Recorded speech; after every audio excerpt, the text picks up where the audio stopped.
कमर सीधी करके बैठे। जय गुरुदेव। ओ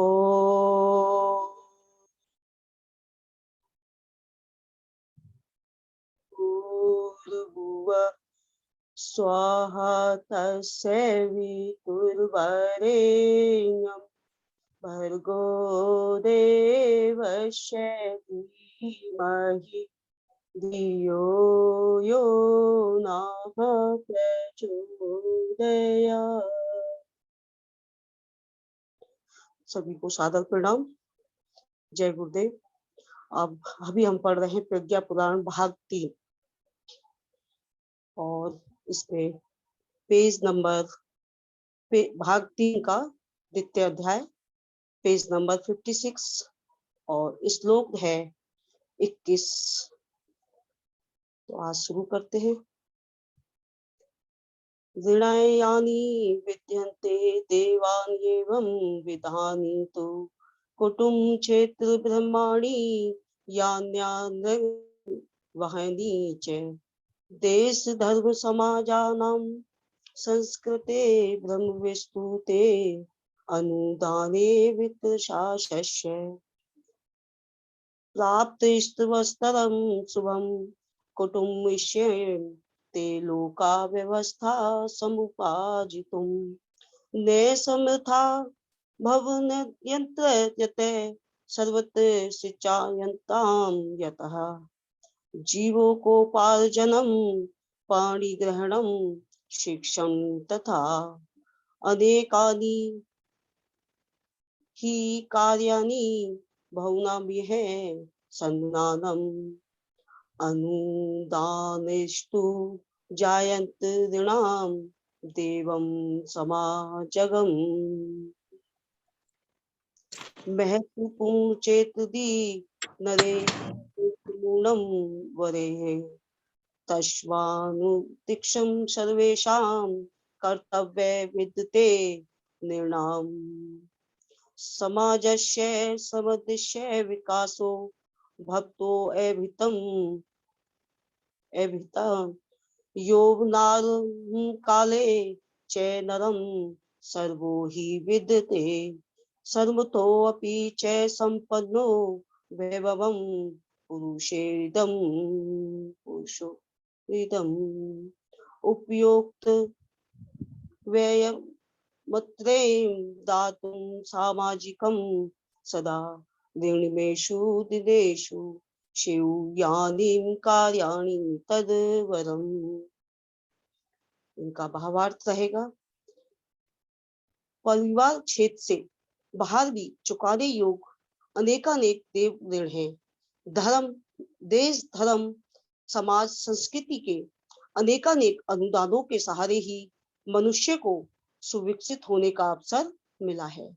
मात्र परिवार के लोग ही जीवन निर्वाह की सारी व्यवस्था नहीं जुटा देते। चारों ओर दृष्टि डालकर विचारे, चूंकि आजीविका, उपार्जन और सहचर का परिग्रहण, शिक्षा, अभिवर्धन जैसे अनेकानेक सुयोग असंख्य लोगों के अनुदान से ही हस्तगत होते हैं। यह सब देव ऋण अर्थात समाज ऋण कहलाता है। श्रेष्ठ पुरुषों ने इसे महत्वपूर्ण ऋण कहा है। इस ऋण को चुकाना समाज को हर दृष्टि से समृद्ध, सुविकसित बनाना हर विचारशील का आवश्यक कर्तव्य है। यौवन में प्रविष्ट होते समय मनुष्य समर्थता और संपन्नता की स्थिति में होता है। इस वैभव का उपयोग समाज ऋण चुकाने हेतु किया जाना चाहिए। इन दिनों जितने लोकोपयोगी कार्य बन सके उतना ही उत्तम है। व्याख्या रहेगी। परिवार तो समाज की एक इकाई है। मनुष्य को विकसित स्थिति तक पहुंचाने में समाज के हर घटक की भूमिका है। अपने आप तक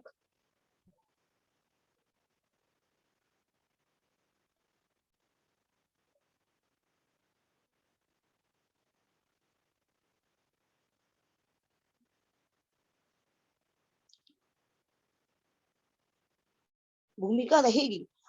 अपने आप तक अथवा परिवार तक ही सीमित होकर रह जाने वाले व्यक्ति संकीर्ण कहलाते हैं। मुसीबतें आने पर भी उन्हें कोई सहयोगी नहीं मिलता, क्योंकि वे स्वयं किसी के कभी काम न आए। शरीर बल, संवर्धन, साधन, उपार्जन, बहिरंग शिक्षा, सभ्यता के माध्यम से व्यक्तित्व संवर्धन जैसे महत्वपूर्ण अनुदान माता पिता से लेकर समाज के विभिन्न अंगों द्वारा किए गए सहयोग के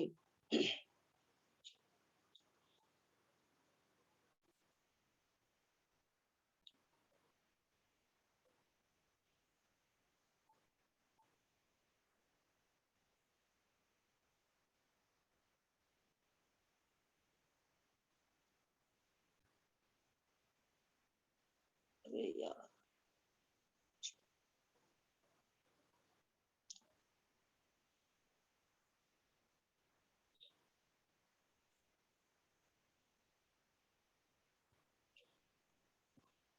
तो इसमें गुरुदेव यही बता रहे हैं कि हमें समय अगर कर सकते हैं तो अपने सभी की सेवा, मतलब सेवा भाव से, सच्चे दिल से लोगों की सेवा करनी चाहिए, ताकि मतलब अपना जो बल है, पैसा है, ऐसे ही वो नहीं होना चाहिए। अगर हम कर सकते किसी की सेवा तो सेवा भी करनी चाहिए, ताकि दूसरे लोग भी हमें भी अपने, मतलब ये नहीं कि अपने काम से दूसरों के, अगर जरूरत है दूसरों को और हम कर सकते हैं और हमारे पास टाइम है या पैसे से, समय से, हमें करना चाहिए। अरे बढ़ो, समाज को सुविकसित बनाना चाहिए। दीदी ये तो खुल ही नहीं रहा है। तो शरीर बल, जिस तरह से इसमें बता रहे हैं, शरीर बल, संवर्धन, साधन, उपार्जन, बहिरंग शिक्षा, सभ्यता के माध्यम से व्यक्तित्व संवर्धन जैसे महत्वपूर्ण अनुदान माता पिता से लेकर समाज में विभिन्न अंगों द्वारा किए गए हैं।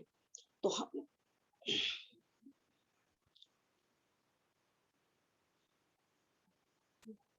Next page.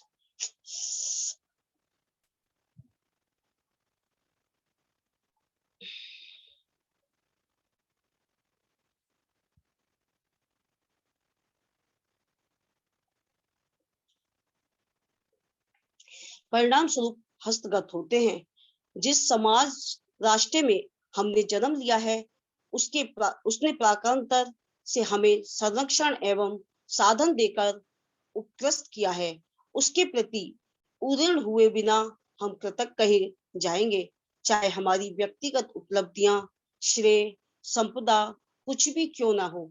इसके लिए सबसे उत्तम काल वही है जब मनुष्य स्वास्थ्य की दृष्टि से भी, मन स्थिति एवं साधनों की दृष्टि से भी समर्थ संतुलित होता है।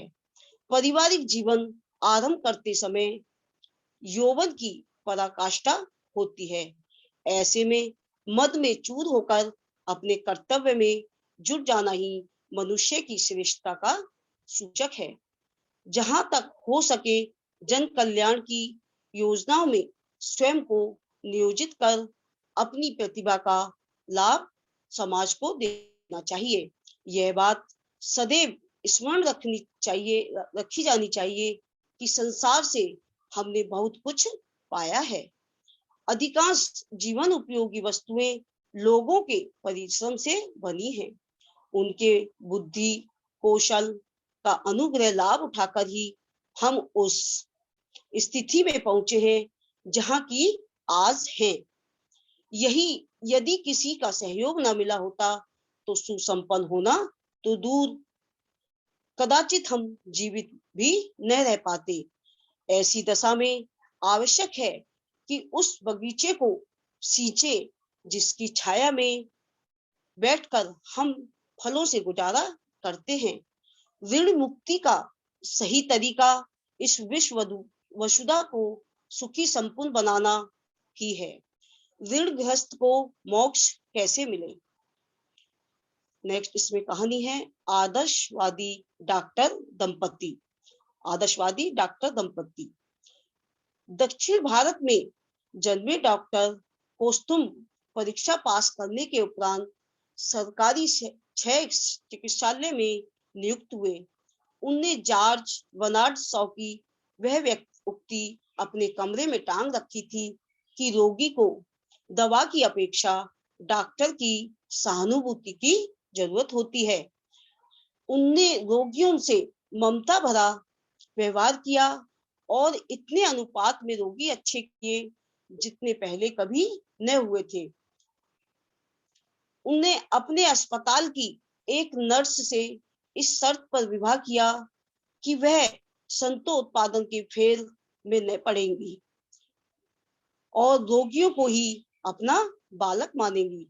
सेवा धर्म में संलग्न रहकर वे पति पत्नी अत्यंत सुखी संतुष्ट रहे। वृद्धावस्था में वे मसूरी, उत्तर प्रदेश मसूरी आए। वहां के अस्पताल में 4 घंटा निःशुल्क सेवा करते रहे। ऐसा हो कि वे आर्थिक सहायता भी करते रहते थे। एक पगली उन्हें अपना बेटा कहती थी, वे भी उसे माताजी कहने लगे और वह रोग मुक्त हो गई। डॉक्टर कोस्तुम दंपति का शरीर अब नहीं है, पर उनका आदर्श डॉक्टरों को कुछ नए ढंग से सोचने के लिए अभी भी जीवित है। चिकित्सा व्यवसाय तो कई लोग अपनाते हैं, पर सेवा धर्म के रूप में अपनाकर समाज देवता की आराधना गिने चुने ही करते हैं। ऐसे प्रकाश स्तंभ युगों युगों तक प्रेरणापुंज बने रहते हैं। तो यहाँ परम पूज्य गुरुदेव जी यही बता रहे हैं, जो डॉक्टर कोस्तुम थे, उन दोनों दंपतियों ने, दोनों हस्बैंड वाइफ ने बड़े ही साधन व्यवहार से और सच्चे व्यवहार से, मतलब लोगों की खूब सेवा के ही देश से, मतलब सदियों से चले गए, मगर आज भी वो लोगों की हृदय में जीवित हैं। नेक्स्ट कहानी है, स्टोरी है, पिछड़ों को उठाने वाला पादरी। पादरी लॉर्ड देकर भारत आए तो धर्म परिवर्तन कराने का उद्देश्य लेकर आए थे, पर यहाँ की स्थिति को देखकर वे पिछड़े लोगों का जीवन स्तर ऊंचा उठाने में लग गए। धोती कुर्ता पहनना शुरू किया। चर्च ने सहायता देनी बंद कर दी तो उनने खेती करके गुजारे का इंतजार कर लिया। मुफ्त दवा बांटने के स्थान पर लागत मूल्य पर वे दवा देते। जो पैसा नहीं दे सकता था उससे उतने मूल्य की मजबूरी करा लेते। ऐसा आदर्श पादरी देखकर एक भारतीय लड़की ने उनसे विवाह कर लिया। दोनों मिलकर दूना काम करने लगे। दोनों एक एक मिलकर 11 हो गए। पिछड़ों और गिरोह को ऊंचा उठाने में दोनों आजीवन लगे रहे। उनकी कार्य पद्धति अनेक को प्रेरणादायक बनी। तो यहाँ भी दूसरी पिछड़ों को उठाने वाला पादरी, यहाँ भी गुरुदेव यही बता रहे हैं कि हमें, अगर हम जो भी हमारे पास समय है, पैसा है और हम कर सकते हैं, अच्छी भावना विचार अच्छे हैं, तो हमें जरूर करना चाहिए। देखो कितना अच्छा जीवन था। अगर वहां पादरी उन्होंने मना कर दिया तो वो अपने खेती करने लगे और अपनी उसी सेवा से उनको एक लड़की भी मतलब मिल गई और शादी भी हो गई, और अब उसकी सेवा से वो आज भी प्रेरणादायक हैं। तो नेक्स्ट है, दाम्पत्य जीवन के साथ आजीवन सेवा धर्म। युद्ध के बाद ज्यूरिख में भयंकर अकाल पड़ा, साथ ही महामारियां भी फूट पड़ी। इस आग से जूझने के लिए स्वयं सेवकों की जरूरत पड़ी। ज्यूरिख के एक समाज सेवी संगठन ने पीड़ितों की सहायता के लिए एक सेवा समिति गठित की। स्वयं सेवकों के लिए मार्मिक अपील छपी।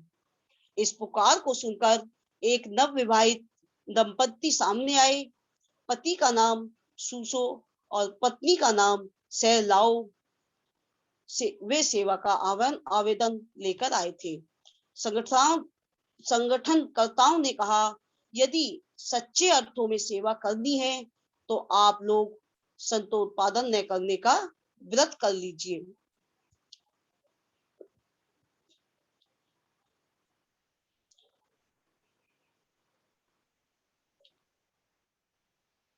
व्रत लें, अन्यथा उस झंझट के कारण आप सच्चे मन और समय तक लगान पूर्वक काम न कर सकेंगे।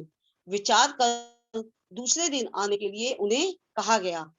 पति पत्नी दूसरे दिन नियत समय पर सेवाधिकारी के पास पहुंचे। उनने बाइबल हाथ में लेकर आजीवन बच्चे न जन्ने की और सदा सेवा धर्म में लगे रहने की प्रतिज्ञा की। संगठनकर्ताओं की आंखों में आंसू झलक आए। उन्होंने सेवा उस सच्चे सेवाव्रती दंपति को हृदय खोलकर आशीर्वाद दिया और काम में जुटा दिया। उनके आदर्शों ने उनको अनेक को प्रेरणा दी और वैसे ही व्रतधारी स्वयं सेवक 1000 की संख्या में भर्ती हो गए। विपत्ति से जूझने में इस सब ने मोर्चा संभाला और लाखों के प्राण बचाए। शूशो दंपति के अग्रिम कदम उस क्षेत्र में अभी भी भावना पूर्वक स्मरण किए जाते हैं। उन दिनों भी उन्हें धर्म प्राणों से बढ़कर आदर मिला था। समाज को समर्पित ऐसे अग्रदूत बिरले ही होते हैं, बहुत कम होते हैं, पर इतिहास में वे अमर बन जाते हैं। तो इसमें नेक्स्ट कहानी है, उन्होंने भी देखो सच्चे भाव से और अच्छे विचारों से लोगों की खूब सेवा की और आज भी लोगों की हृदय में बसे हुए हैं। नेक्स्ट है कर्ज लेने से इनकार। बगदाद के खलीफा ने अपना दैनिक वेतन 3 रुपया रोज रखा था। कोई त्योहार आया तो बेगम ने कहा, वेतन नहीं बढ़ा सकते तो राज्य कोष से 10,000 रुपया उधार ले लो, उसे धीरे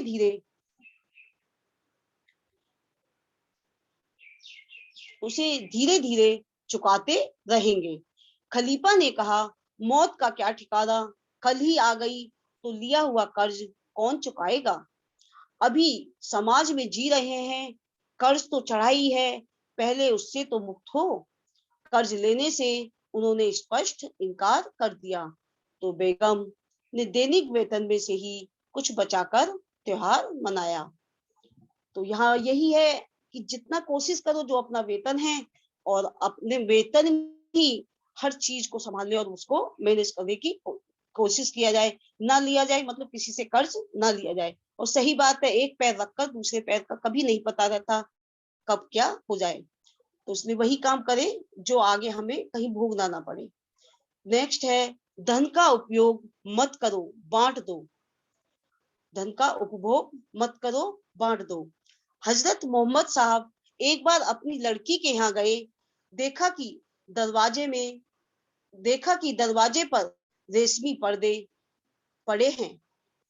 ठाट बाट का माहौल है और लड़की सोने चांदी के जेवर पहने हैं। हजरत यह देखकर उल्टे पैर लौट आए। बेटी दुखी हुई और उनके इस प्रकार लौटने का कारण पूछा। उनने कहा, हम लोगों को गरीबों की तरह रहना चाहिए और पास में भलाई के कामों में खर्च करना चाहिए। बेटी ने अपना जेवर और दौलत उनके सुपुर्द कर दी। हजरत ने संतोष व्यक्त किया और धन जरूरतमंदों को बांट दिया। महानता इसी को कहते हैं जहां समाज के सदस्यों के प्रति करुणा, दर्द है, वहां से देवत्व मिटता नहीं। परिवार के सदस्यों को समाज ऋण चुकाने की प्रेरणा मिले, इसके लिए अनुकरणीय उदाहरण प्रस्तुत करने वाले ऐसे महामानव समय समय पर विश्व में जन्मते रहते हैं। नेक्स्ट कहानी है दूसरों का दुख अपना दुख। एक बार एक वृद्ध ने कोठी से निकलते हुए किसी भद्र पुरुष से पूछा, क्या आप मुझे इस कोठी के स्वामी से मिला देंगे? तो क्या काम है उनसे मुझसे कहिए। भद्र पुरुष ने कहा, मेरी बेटी का विवाह है, 300 रुपए चाहिए हुजूर। यदि रुपए मिल गए तो मैं अपनी बेटी का विवाह कर सकूंगा। गरीब वृद्ध ने कहा, आओ मेरे साथ।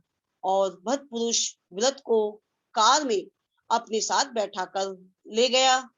थोड़ी दूर जाकर कार रुकी, भद्र पुरुष उतरे और सामने खड़ी बिल्डिंग में प्रवेश कर गए। जाते जाते वह वृद्ध को भी पास के एक बरामदे में बैठने को कह गए।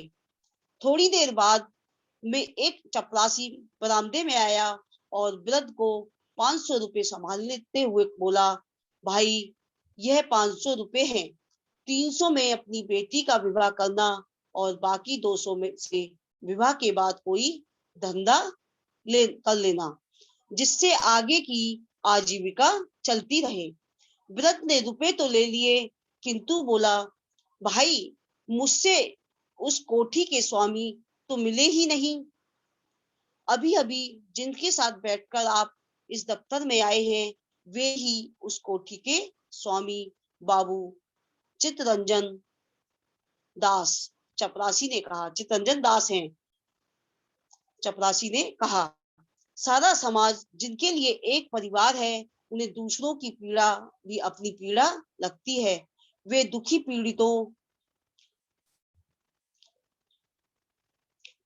तो यहाँ भी दुखी पीड़ितों को न केवल साधन देकर अभाव की पूर्ति करते हैं, अपितु ऐसी प्रेरणा भी देते हैं कि वे स्वावलंबन भरा जीवन जी सके।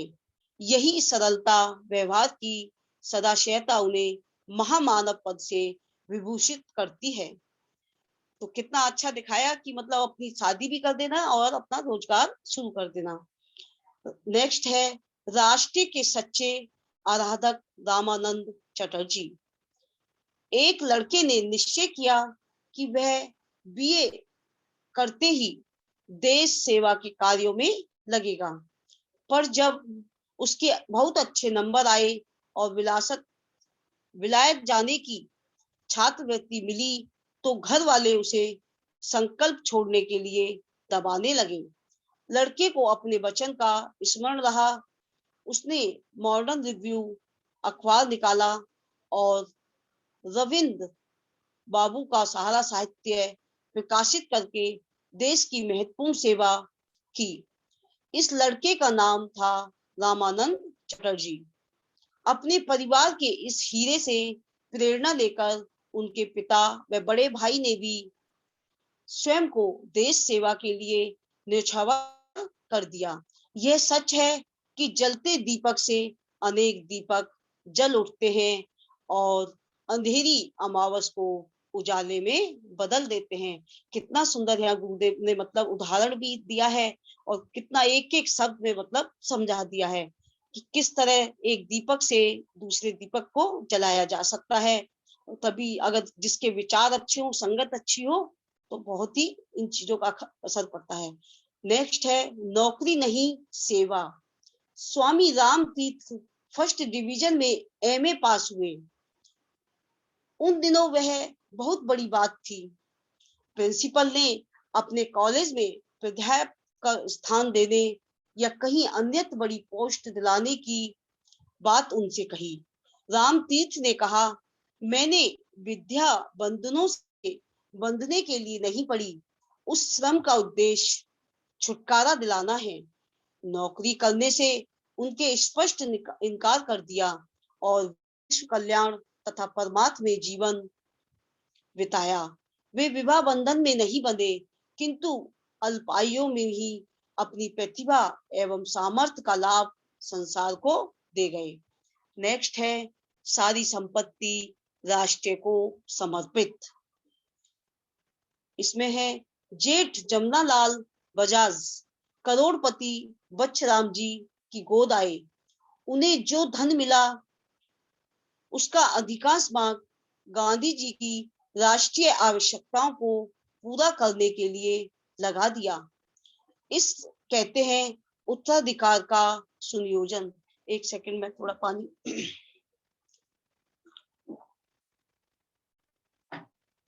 सॉरी।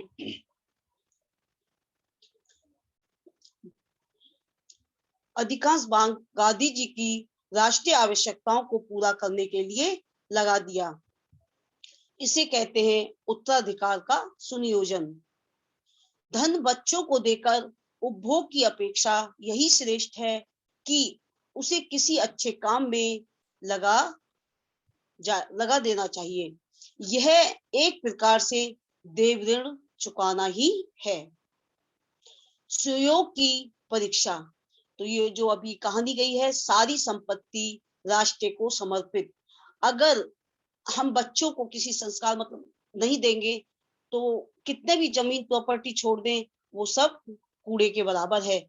इसीलिए कहते हैं कि पहले बच्चों को संस्कार दिए जाएं।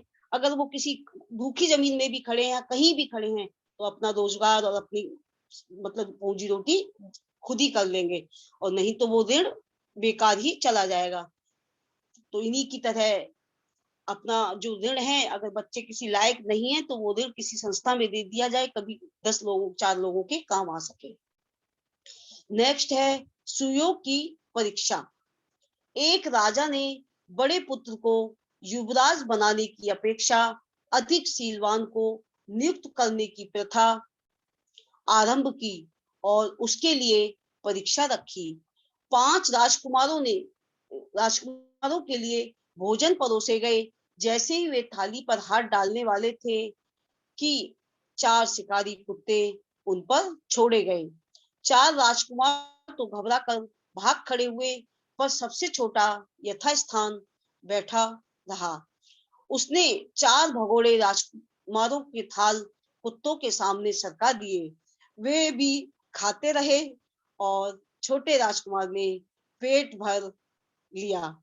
निरीक्षक सबकी कार्यविधि देखते रहे। छोटे ने कहा, कुत्ते उसे काटते हैं जो अकेले खाता है। बांट कर खाने वाले को कोई जोखिम नहीं उठाना पड़ता। कितना अच्छा है। इस बुद्धिमानी पर सभी प्रसन्न हुए और उसे ही उत्तराधिकारी चुना। शासक हो चाहे नागरिक, आदर्श व्यक्ति वही है जो दूसरों को बांटना जानता हो। नेक्स्ट कहानी है आत्म एवं काया की मैत्री टूटी। सब कुछ दूसरों के सहयोग से अर्जित कर सामर्थ्य संपदा अर्जित करने के बाद मनुष्य अनायास कि यह भूल जाता है कि किस उद्देश्य के लिए उसे यह वैभव मिला था, कहाँ वह किस प्रकार इसका सुनियोजन करना है। वैभव के मद में चूर होकर यह विस्मृत कर पतन के गर्त में गिरने वाले बहुसंख्य व्यक्ति समाज में देखे जा सकते हैं। इस संबंध में श्री रामकृष्ण परमहंस ने अपने शिष्यों को एक बार एक कथा सुनाई। 2 मित्र थे, एक ही गांव में पड़ोसी बनकर रहते थे। एक का नाम था आत्मा और दूसरे का काया। दोनों ने निश्चय किया, हम सदा मित्र बनकर रहेंगे, एक दूसरे को ऊंचा उठाने में सहायक रहेंगे। काया परदेश चला गया। वहां उसने व्यापार में बहुत धन कमाया और अमीरों की तरह रहने लगा। आत्मा को समाचार मिला तो वह बहुत प्रसन्न हुआ। मैत्री का ध्यान आया और साथ ही पुरानी शपथ का भी। सो वह उसका पता पूछकर चल पड़ा और काया के महल में जा पहुंचा। तो यहाँ गुरुदेव यही कहानी में बता रहे हैं कि काया कहानी 2 मित्र थे, काया और आत्मा।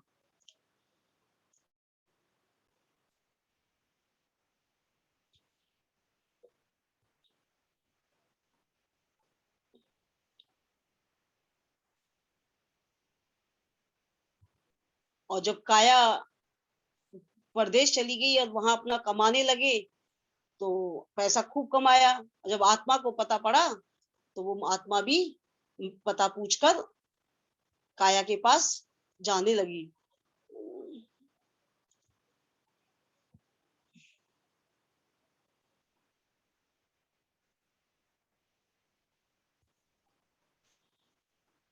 दीदी, हेलो दीदी, हमारी आवाज आ रही है? तो थोड़ा सा कुछ बताइएगा जो कहानी हुई है जब तक पेज खुल रहा है। हो गया है? हाँ दीदी, आ रही है आवाज आपकी। ठीक है। नेक्स्ट है गांव के मित्र को उसने पहचान तो लिया, किंतु साथ ही यह विचार उठा कि इसके लिए भी कुछ करना पड़ेगा। यह सोचकर उसने अपरिचित की सी मुद्रा बना ली और कहा, मैं तुम्हें नहीं पहचानता, तुम कौन हो, किस लिए आए हो। आत्मा ने सोचा, यह मद में अंधा हो गया है, और सो उसने इतना ही कहा, मैंने सुना था कि तुम अंधे हो गए हो। अब मैंने पृथक स्थिति आंखों से देख व समझ ली, सो उल्टे पैर वापस लौट रहा हूँ। काया को असमंजस से भर हुआ। कथा सुनने के बाद परमाहंस बोले, आज समाज में अधिकांश व्यक्ति ऐसे ही है। सही, बहुत ही सही कहा है। आज जो माहौल चल रहा है, सब अपने पैसे, अपनी गाड़ी, अपना सब उसी में ही बिजी है। कोई एक दूसरे को नहीं वो करना चाहता है। तो दीदी क्या करें, बदना दीदी 45 हो गए हैं, आगे पढ़े या डिस्कशन करेंगे। जी, हेलो। चालू। हाँ, चालू रखिए, आप पढ़िए। ठीक है दीदी। मीटिंग कट हो जाएगी अपने आप, तब तक पढ़ लीजिए। ठीक ठीक। काम अच्छा पी नरान सर्वान विहलान विदधाति सा प्रकृति प्रेरणा शिवम भावना वेगवत यलम पुषो रत्रो भयो रेभः समुदेति यथा वय शक्ति प्रभा मेनम च नियमेयं विवेकिन हाँ प्रयोजनेषु दिव्येषु योजयन्ते परम नहीं आत्म निग्रह ही नेस्तु सामान्य शक्यते निर्भी अश्मिना युषि लोका स्थित धत्वे अनुभव वंतलव्ये विभाषा अहनिवार्यतम प्रवर्तते च तत्ते परम विवाह कर्तव्य शरीरे परवक्ताम गते उपार्जने समारंभे दायित्वं गृहतात्मिदम् अव्यश्य अव्यय स्कृते वृत्ति हीने विवाहस्य या यस्य बंधनम ने स्वीकार्ये तथा नेम दंपत्तो दंड निश्चय रूप मात्रम निर्दिष्टव्यम गुणम कर्म तथैव च स्वभाव प्रमुखत्वेन विवेच्या सुखी मिच्छता। तो इसका अभावार्थ है, कामेच्छा भी प्रचलन प्रवाह के कारण मनुष्य को बेचैन करती रहती है। प्रगति प्रेरणा से इस प्रकार की उत्तेजना नर मादा दोनों में ही अवस्था अनुसार उत्पन्न होती है।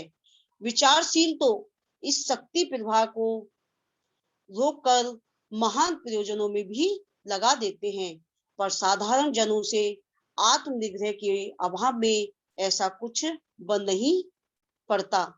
इसलिए आम लोग इस आयु में विवाह की आवश्यकता अनुभव करते और उसमें प्रवृत्त भी होते हैं।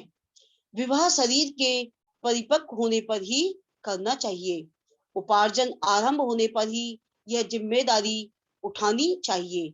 न कमाने वाले और कम आयु वाले विवाह न करें। जोड़ी निश्चित करने में रूप सौंदर्य को नहीं, गुण कर्म स्वभाव को महत्व देना चाहिए। व्याख्या है, यौन उल्लास एक स्वाभाविक प्रक्रिया है जो गृहस्थ आश्रम के प्रारंभ में प्रकृति की सहज अभिव्यक्ति के रूप में, उमंगों के रूप में उठने लगती है। इसका सुनियोजन महत्वपूर्ण है। अस्वाभाविक रूप